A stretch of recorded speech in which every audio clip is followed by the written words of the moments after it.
ये साप्ताहिक बाइबल का उपदेश Plainfield Christian science church independence से है, जो प्लेनफील्ड, न्यू जर्सी, अमेरिका में है। अधिक जानकारी के लिए कृपया हमारी वेबसाइट पर जाएं www.plainfieldcs.com। आपके ध्यान के लिए ये पाठ रविवार 10 मई 2020 के लिए है। विषय: आदम और पतित आदमी। स्वर्णपथ क्रंथियों। और जैसे आदम में सब मरते हैं, वैसे ही मसीह में सब जिलाए जाएंगे। उत्तरदायी ध्यान। रोमियो।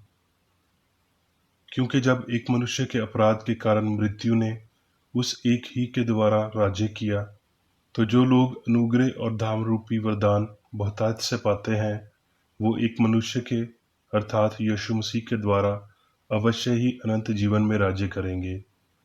इसलिए जैसा एक अपराध सब मनुष्यों के लिए दंड की आज्ञा का कारण हुआ, वैसा ही एक धाम का काम भी सब मनुष्यों के लिए जीवन के निमित्त धार्मिक ठहराए जाने का कारण हुआ। क्योंकि जैसा कि मनुष्य के आज्ञा ना मानने से बहुत से लोग पापी ठहराए, वैसे ही एक मनुष्य के आज्ञा मानने से बहुत से लोग धार्मिक ठहराए जाएंगे। और व्यवस्था बीच में आ गई कि अपराध बहुत हो, परंतु जहाँ पाप बहुत हुआ, वहाँ अनुग्रह उससे भी कहीं अधिक हुआ। कि जैसा पाप ने मृत्यु फैलाते हुए राज्य किया, वैसा ही हमारे प्रभु यीशु मसीह के द्वारा अनुग्रह भी अनंत जीवन के लिए धार्मिक ठहराते हुए राज्य करे। पाठ उपदेश बाइबल में से। भजन संहिता। आकाशमंडल यहोवा के वचन से और उसके सारे गुण उसके मुँही श्वास से बने।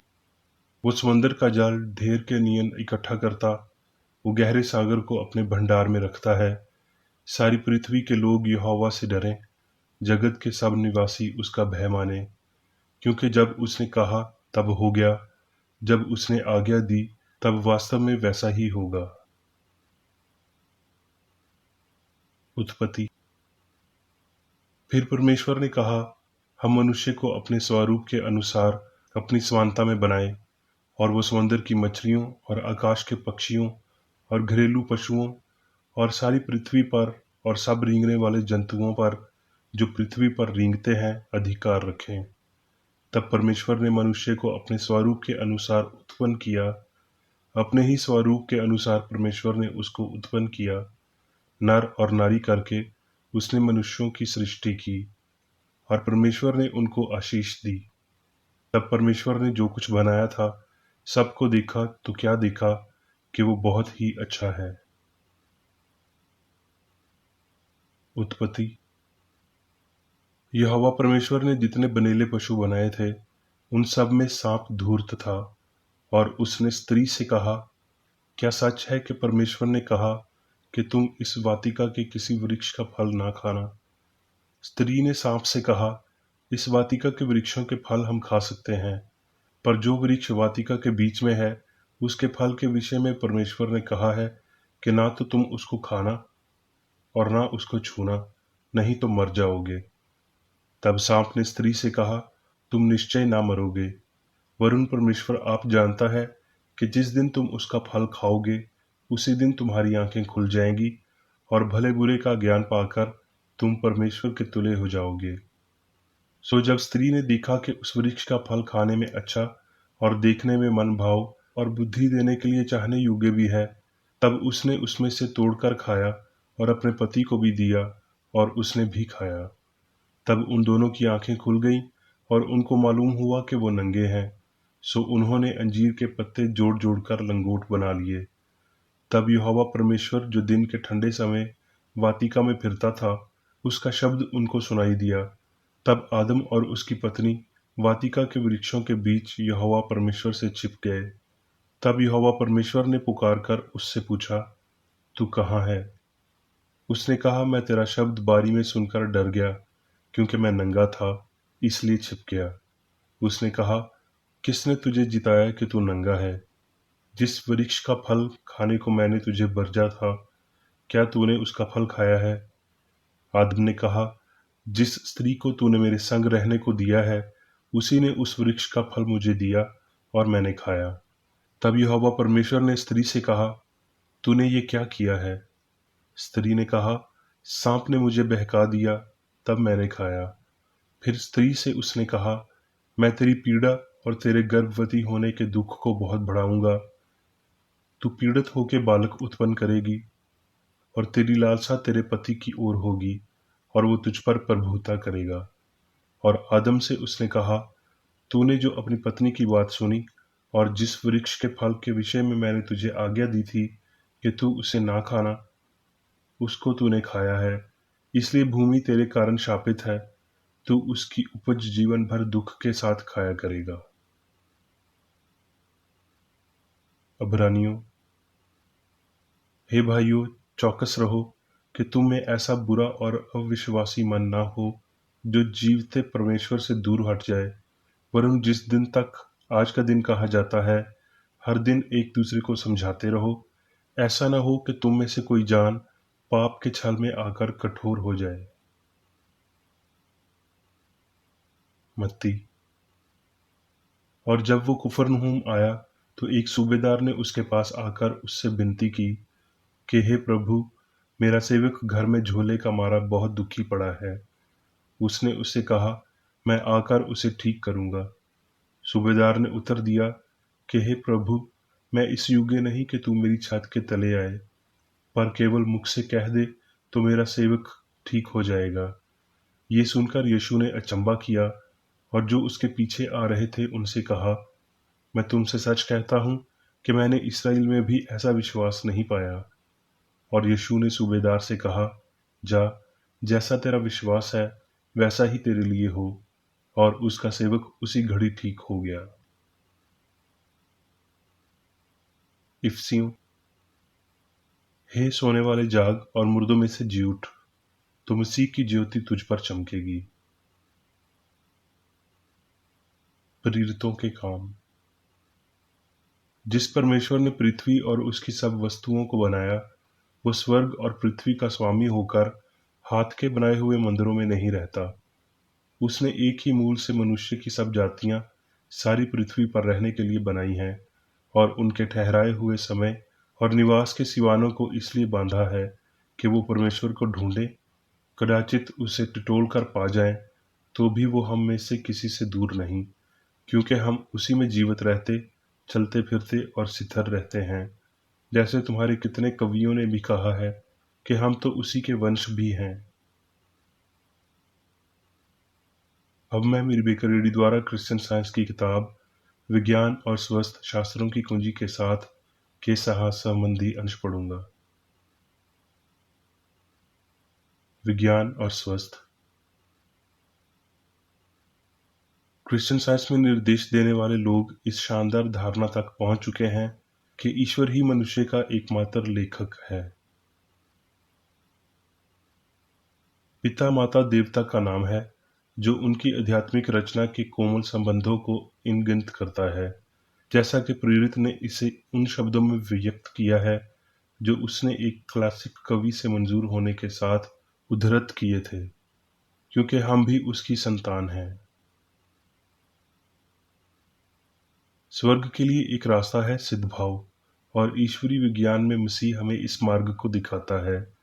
कोई और वास्तविकता नहीं है अच्छे ईश्वर और उसके प्रतिबिंब को जानने और इंद्रियों के दुख और सुख से श्रीष्ठ होने के अलावा जीवन की कोई अन्य चेतना नहीं है। उत्पत्ति 1:1। आदि में परमेश्वर ने आकाश और पृथ्वी की सृष्टि की। अनंत की कोई शुरुआत नहीं है। इस शब्द की शुरुआत ही एकमात्र के संकट के लिए की जाती है, यानी ब्रह्मांड सहती ईश्वर और मनुष्य की अनंत सत्यता और एकता, रचनात्मक सिद्धांत, जीवन, सत्य और प्रेम ईश्वर है। ब्रह्मांड ईश्वर को दर्शाता है, लेकिन एक रचनाकार और एक रचना है। इस रचना में आध्यात्मिक विचारों और उनकी पहचानों का खुलासा होता है, जो अनंत मन में समाहित हैं और हमेशा के लिए परिलक्षित होते हैं। ये विचार अनंत से लेकर अनंत तक हैं और उत्तम विचार ईश्वर के पुत्र और पुत्रियां हैं। जो कुछ भी मनुष्य के पाप को दर्शाता है या भगवान के विपरीत या भगवान की अनुपस्थिति आदम का सपना है, जो ना तो मन है और ना ही मनुष्य है, क्योंकि ये पिता की भीख नहीं है। यहोवा ने घोषणा की कि धरती शापित हुई थी और इस आधार से इस सामग्री आदम को बनाया गया था। फिर भी मनुष्य के लिए भगवान ने पृथ्वी को आशीर्वाद दिया था। इससे ये अनुसरण करता है कि आदम आदर्श नहीं था, जिसके लिए पृथ्वी धन्य थी। आदर्श व्यक्ति का अतीत समय में पता चला था और उसे यीशु मसीह के रूप में जाना जाता था। हमें ये याद रखना चाहिए कि सामान जैसे पूर्ण और अमर आदमी हमेशा के लिए अस्तित्व में है और किसी भी जीवन, पदार्थ और बुद्धि के नश्वर भ्रम से परे और हमेशा मौजूद है। मनुष्य के पूर्ण, यहाँ तक कि पिता के रूप में भी पूर्ण होने का विज्ञान बताता है, क्योंकि आध्यात्मिक मनुष्य का आत्मा या मन ईश्वर है, जो सभी का दिव्य सिद्धांत है, और क्योंकि ये वास्तविक व्यक्ति आत्मा की बजाय शरीर के नियम द्वारा शासित है, ना कि पदार्थ के तथाकथित नियमों द्वारा। यहाँ तक कि क्रिश्चियन साइंस में आत्मा के व्यक्तिगत विचारों द्वारा प्रजाएं, लेकिन इन विचारों के दिव्य सिद्धांत की रचनात्मक शक्ति का प्रतिबिंब है। प्रतिबिंब मानसिक अभिव्यक्ति के माध्यम से मन के बहुपक्षी रूपों के बारे में है, जो लोगों के वास्तविक के मन को नियंत्रित करते हैं। प्रतिबिंब को नियंत्रित करने वाला सिद्धांत। परमेश्वर के बच्चों का गुणान किसी बात में प्रसार की शक्ति से नहीं होता है, ये आत्मा का प्रतिबिंब है। दिव्य मन मनुष्य की आत्मा है और ये मनुष्य को सभी चीजों पर प्रभावत्व प्रदान करता है। मनुष्य को भौतिक आधार से नहीं बनाया गया था, ना ही उन भौतिक कानूनों का पालन करने पर प्रतिबंध लगाया गया है जो आत्मा ने कभी नहीं बनाए। उनका प्रांत मन की उच्च विधियों में, आध्यात्मिक विधियों में है। त्रुटि के भयानक दिन, कालापन और अराजकता के ऊपर सत्य की आवाज अभी भी कहती है, आदम तुम कहाँ हो? चेतना तुम कहाँ हो? क्या तुम इस विश्वास में निवास करते हो कि मन भौतिक है और ये बुराई मन है, या तुम्हारे जीवित विश्वास में कला है कि एक ईश्वर है और उसकी आज्ञा रख सकता है? जब तक सबक नहीं सीखा जाता है कि भगवान एकमात्र मन शासी आदमी है, तब तक नश्वर विश्वास डर जाएगा, क्योंकि ये शुरुआत में था, और मांग से छिप जाएगा कि तुम कहाँ हो। ये भयानक मांग कि आदम तुम कहाँ हो, सर, हृदय, पेट, रक्त, नसों आदि से प्रवेश द्वारा जुदा हुआ है।